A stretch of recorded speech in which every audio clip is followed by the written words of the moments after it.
السلام علیکم ورحمۃ اللہ وبرکاتہ۔ آج سے ہم فہم القرآن کورس کا آغاز کر رہے ہیں۔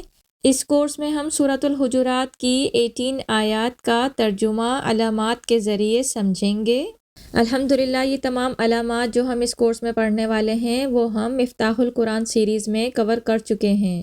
اگر آپ پہلے وہ پلے لسٹ مکمل دیکھیں گے تو آپ کو یہ کورس اور بھی زیادہ آسان لگے گا، لیکن آپ ڈائریکٹ اس ویڈیو سے بھی شروع کر سکتے ہیں۔ انشاءاللہ تعالیٰ اس کورس میں جو بھی علامات آئیں گی میں ساتھ ساتھ ترجمے کے ساتھ ان کو بھی وضاحت کرتی جاؤں گی۔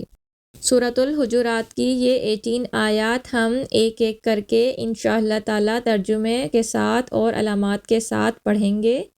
جن لوگوں کا گرامر میں کوئی بیک گراؤنڈ نہیں ہے یا انہیں گرامر مشکل لگتی ہے ان لوگوں کے لیے یہ کورس بہت ہی بہترین ہے اور یہ بہت ہی ایفیکٹو طریقہ ہے قرآن پاک کے ترجمے کو سمجھنے کا۔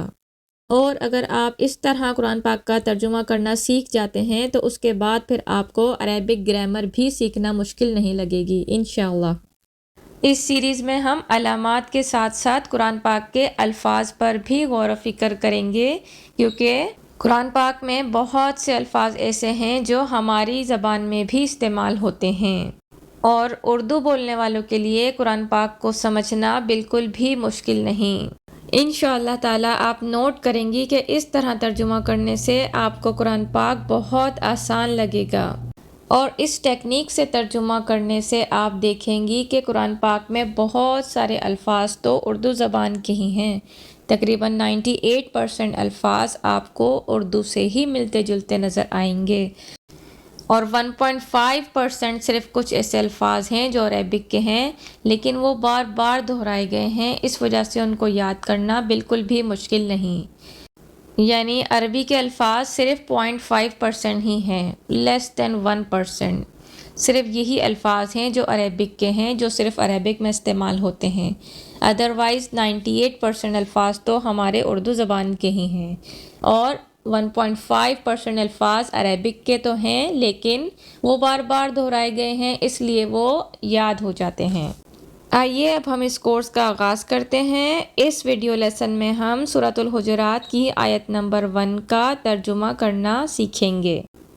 اعوذ باللہ من الشیطان الرجیم، بسم اللہ الرحمن الرحیم۔ یا ایہا الذین آمنوا لا تقدموا۔ یا کے معنی ہوتے ہیں اے، کسی کو پکارنے کے لیے استعمال ہوتا ہے۔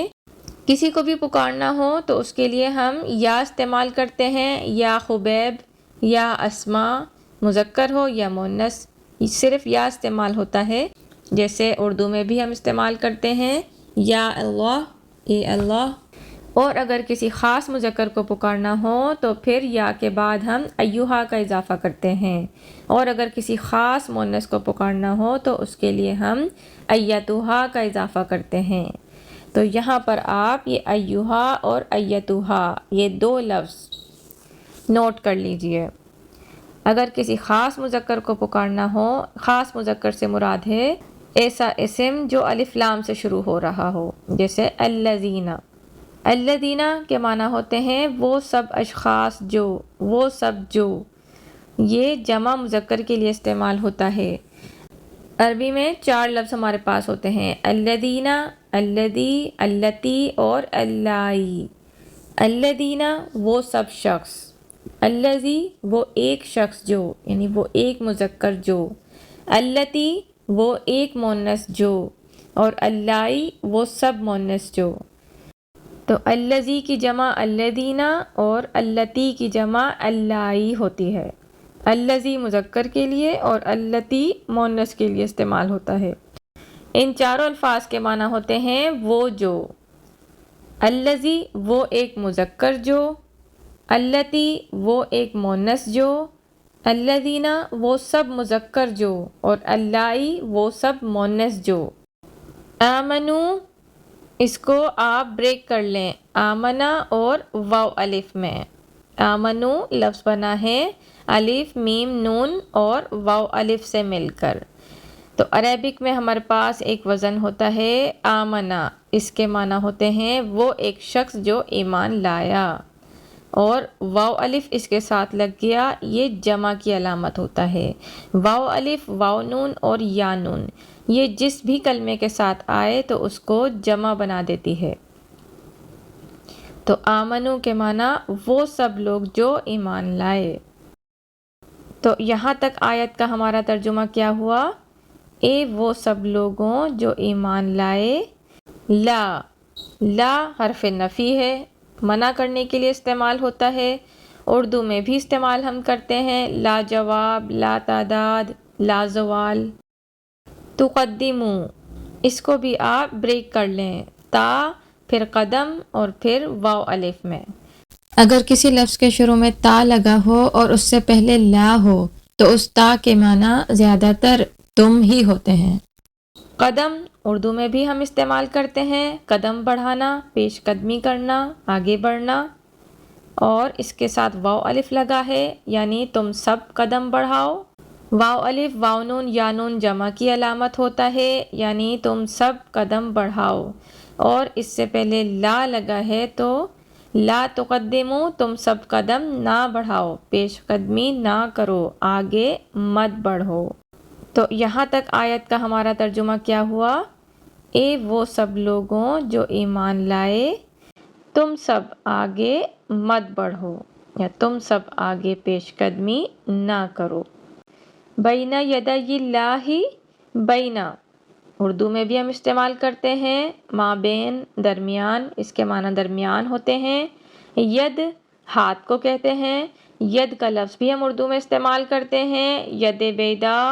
اور اللہ، اردو میں بھی ہم اللہ کا لفظ استعمال کرتے ہیں۔ تو بینا یدی اللہ کے معنی دونوں ہاتھوں کے درمیان، ید ایک ہاتھ اور یدی دو ہاتھ، تو بینا یدی اللہ، اللہ کے دونوں ہاتھوں کے درمیان، یعنی جو درمیان کا حصہ ہے دونوں ہاتھوں کے درمیان سامنے کا ہی ہوتا ہے، تو یہ با محاورہ استعمال ہوتا ہے، اس کے معنی سامنے ہوتے ہیں، یعنی اللہ کے سامنے دونوں ہاتھوں کے درمیان کا حصہ سامنے ہی ہوتا ہے، تو محاورتاً یہ لفظ استعمال ہوتا ہے۔ اور اردو میں بھی ہم استعمال کرتے ہیں، شب و روز، دن اور رات۔ اس کے بعد رسول ہی، رسول اردو میں بھی ہم استعمال کرتے ہیں، رسول کو ہی کہتے ہیں، اور ہی یہ عربک کا ورڈ ہے اور یہ ضمیر ہے، پروناؤن ہے، اس کے معنی ہوتے ہیں اس ایک مذکر کا، ہو یا ہی ہو، دونوں کے معنی اس ایک مذکر کا ہی ہوتے ہیں، یعنی رسولی ہی، اس ایک مذکر کا رسول، اس کا رسول۔ یہ عربک ورڈ ہے لیکن یہ بار بار دہرائے جانے والے الفاظ میں شامل ہے۔ اس کے بعد ہمارے پاس ہے واتقو، اس کو بریک کریں، وا اور اتقو، اتق اور واو الف۔ اتق دیکھیں، اس سے ملتا جلتا لفظ اردو میں استعمال ہوتا ہے، تقوی، متقی یعنی ڈرنا، ڈرنا کے معنی میں، اور واو الف جمع کی علامت، یعنی تم سب ڈرو۔ اب اس کلمے میں آپ نوٹ کریں کہ اس کے شروع میں الف ہے، تو الف ہمارے پاس کلمے کے شروع میں صرف 3 حالتوں میں آتا ہے، یا تو اس کے معنی ہوتے ہیں میں، جیسے کہ اکتب، میں لکھتا ہوں، اگر الف شروع میں لگا ہے کسی کلمے کے تو وہ 3 میں سے کوئی ایک پاسبلٹی ہو سکتی ہے، یا تو اس کے معنی ہوں گے میں، اکتب، میں لکھتا ہوں، ٹھیک ہے۔ دوسرا، یا اس کے معنی ہوتے ہیں کیا، یعنی سوال پوچھنے کے لیے بھی استعمال ہوتا ہے، جسے استفہام کہتے ہیں، یعنی اکتب، کیا میں لکھتا ہوں۔ اور ایک ہوتا ہے حکم دینے کے لیے، یعنی الف اگر شروع میں لگا ہو اکتب تو اس کے معنی ہوں گے لکھو۔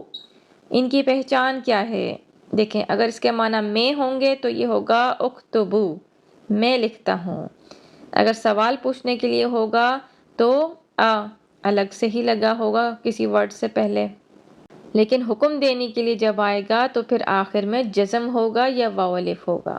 اکتب یا تو جزم ہوگا یا واو الف، یہاں پہ واو الف لگا ہے، واتقو یعنی اور ڈرو۔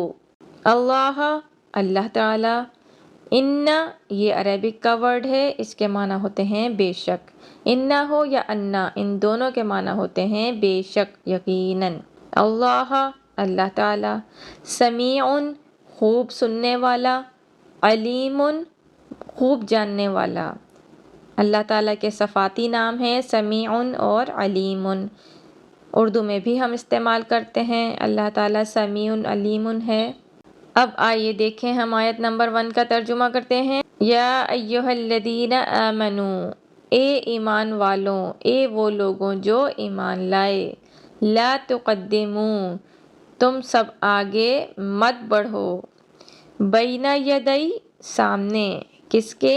اللہ تعالیٰ کے سامنے، ورسولہ، اور اس کے رسول کے، واتقوا اللہ، اور ڈرو اللہ تعالیٰ سے، ان، یقیناً، اللہ تعالیٰ، سمیع، خوب سننے والا، علیم، خوب جاننے والا ہے۔ اب اس آیت میں آپ نوٹ کریں جو بلو کلر سے لکھے ہیں صرف وہی الفاظ عربک کے ہیں، اس کے علاوہ تمام الفاظ ان سے ملتے جلتے اردو میں بھی استعمال ہوتے ہیں، اور جو بلو سے لکھے ہیں وہ الفاظ بھی وہ ہیں جو بار بار دہرائے گئے ہیں۔ یا ایہا الذین قرآن پاک میں بار بار استعمال ہوا ہے، ہی کی ضمیر بار بار استعمال ہوئی ہے، اور انا بھی کثرت سے استعمال ہوا ہے۔ تو آپ دیکھیں ترجمہ کرنا کتنا آسان ہو گیا، تقریباً تمام ہی الفاظ اردو کے ہی ہیں۔ امید ہے آپ کو آیت نمبر 1 کا ترجمہ سمجھ آ گیا ہوگا۔ انشاءاللہ نیکسٹ لیسن میں ہم آیت نمبر 2 پڑھیں گے۔ جزاکم اللہ خیراً کثیرا۔